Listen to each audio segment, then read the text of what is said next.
This is Mansong Park from the Department of Microbiology, Korea University College of Medicine. Today I will talking about the genetic and antigenic evolution of SARS-CoV-2 virus. In general, it was known that molecular evolution of RNA viruses, which is driven by antigenic drift and antigenic shift, may determine the antigenic changes of RNA viruses. As you may know well, RNA viruses such as influenza virus retain an error-prone RNA-dependent RNA polymerase. Due to this, influenza virus usually show a relatively higher mutation rate than DNA viruses. However, coronavirus, which are also one of the RNA virus, appear to exhibit a less mutation rate than other RNA viruses because their RNA-dependent RNA polymerase has exonuclease activity. So this point makes us think that how SARS-CoV-2 transmit globally and adapt for its survival. This is the slide showing what we are facing now in the COVID-19 pandemic era. As of November 25th, almost 60 million confirmed cases of COVID-19 were reported, and at least 1.4 million people were dead with this COVID-19. To estimate the public health burden of COVID-19, it should be investigated how SARS-CoV-2 has evolved genetically and antigenetically, and whether a vaccine can effectively prevent COVID-19. First, the genetic evolution patterns of SARS-CoV-2 were evaluated. So I wondered how SARS-CoV-2 might evolve genetically as time goes by.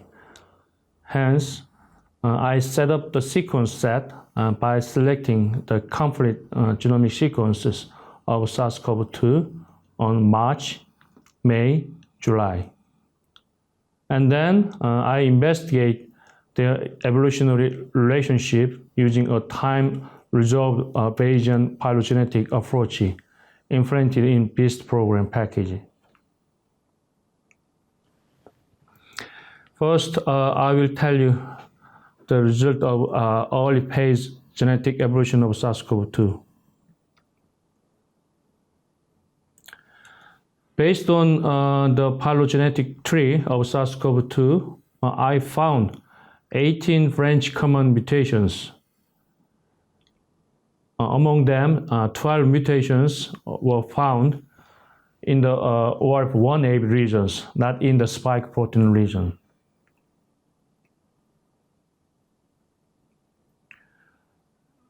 This may indicate no strong selection pressure on the spike protein.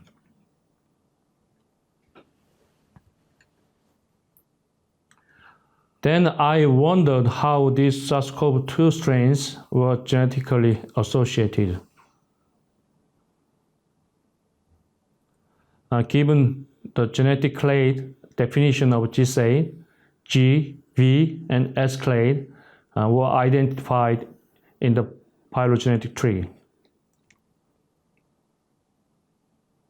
And these clades were grouped exclusively with the specific amino acid substitution, such as this 6-14G in the spike protein for the G clade, G251B in the ORF3A region for the V clade, and SA4 signature in the ORF8 region for the S clade. When I investigate the sequence set of May, in which almost 5 months were passed since the first report of COVID-19. As you can see, more diversified genetic branches were found, and new amino acid substitution were identified in these genetic branches. Interestingly, the G clade was more divided into GH and GR clades. And as seen in the clade-specific amino acid substitution, previously the GH and GR clade were defined with new amino acid substitution identified in the ORF3A and N protein regions.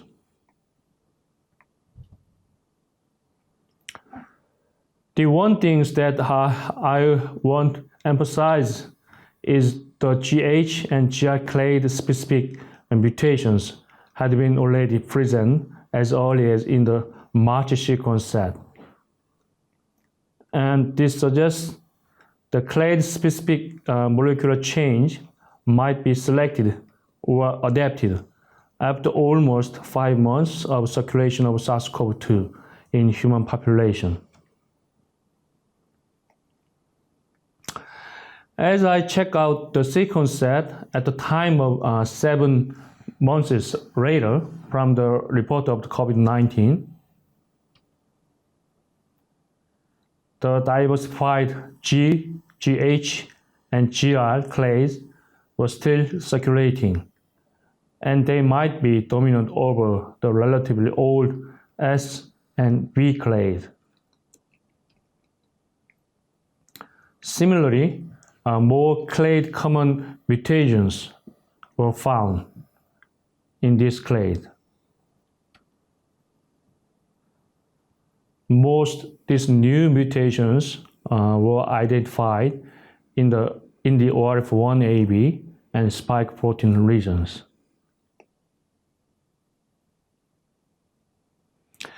As suggested previously, were these molecular changes selected or adapted?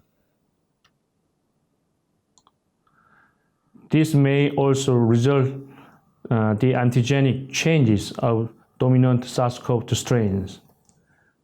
This should be investigated in terms of the antigenic evolution of SARS-CoV-2.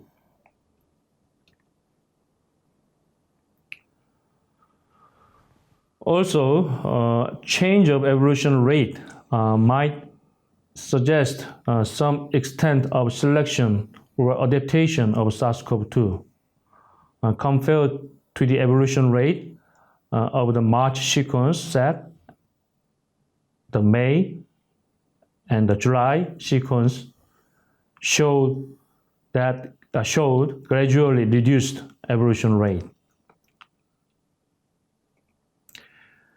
This may indicate that relatively higher evolution rate might be beneficial at the early phase of COVID-19 because it could provide SARS-CoV-2 with more chance of survival. However, after successful landing and settlement to the human population, SARS-CoV-2 might try to retain beneficial genetic mutations rather than to harbor various routes of evolutionary trajectories. So to summary the first part of my talk, in the early phase of COVID-19 pandemic, a higher mutation rate might generate the genetically divergent branches of SARS-CoV-2. Then selection pressure or adaptation might work for the dominant clade among various genetic branches of SARS-CoV-2. So next, I'll talking about our analysis result of the antigenic evolution of SARS-CoV-2. The relationship between the genetic and antigenic evolution of SARS-CoV-2 remains unanswered. Previously, an antigenic cartography method were used to demonstrate the antigenic evolution of human seasonal influenza virus. Hence, we try to construct a similar antigenic map of SARS-CoV-2 using neutralizing antibody titers measured against the different SARS-CoV-2 genetic clade strains. First, neutralizing antibody titers of each genetic clade patient sera were determined against homologous and heterologous clade strains. When these values were summarized with fold change values, interestingly, all the patient sera showed much reduced reactivity against the GH clade strains.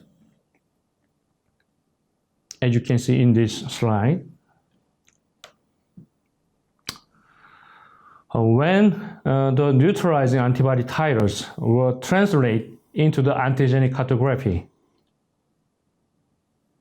the S, V, and GR clade patient sera were located closely each other. Their homologous interactions were found to be also very close. However, the GH clade serum was far located from other clade patient sera, which might indicate the distinct antigenicity of the GH clade patient serum. Also, the GH clade strains showed relatively distant locations to their homologous clade patient serum. I think that the result of distant antigenic location and diffuse antigenic interaction of the GH clade patient sera might suggest the ongoing antigenic evolution of the GH clade strains, antigenetically separating the GH clade from other clade strains. As demonstrated in the antigenic cartography, the GH clade strains showed the highest homologous and heterologous antigenic distance. However, the genetic and antigenic distance ratio of the GH clade strains were found to be the lowest compared to other clade. This suggests that key amino acid mutations in non-spike protein region may mainly affect the antigenic evolution of the GH clade strains.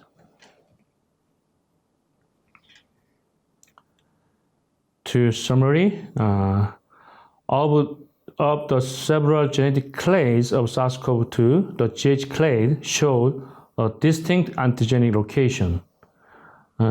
In the antigenic cartography, the GH clade strains were diffusely located, which might represent the ongoing antigenic evolution of SARS-CoV-2. Given the antigenic evolution patterns of SARS-CoV-2, it is of great importance to select a right vaccine antigen. Now, we are investigating how recent SARS-CoV-2 strains evolved genetically and antigenetically. Specifically, we are analyzing the complete genomic sequence of SARS-CoV-2 selected on November 20th. So we'll now construct a comprehensive antigenic maps of SARS-CoV-2. Now we are also evaluating the effect of genetic mutations, which are non-spike protein mutations on viral characteristics of SARS-CoV-2. So this study was mainly done by Dr. Changmin Kang and Hido Park. Other department and lab members helped this study. Other department and lab members helped this study, and Min Jung Lee of the Biosafety Center also supported all this experiment done in Biosafety Laboratory facility. For the genomic evolution study, I collaborated with Dr. Philip Lemay and his colleague. And for the antigenic evolution of SARS-CoV-2, I discussed with Dr. Adolfo Garcia-Sastre and Dr. Peter Palese. So these are the funds supported this study. Thank you for your attention.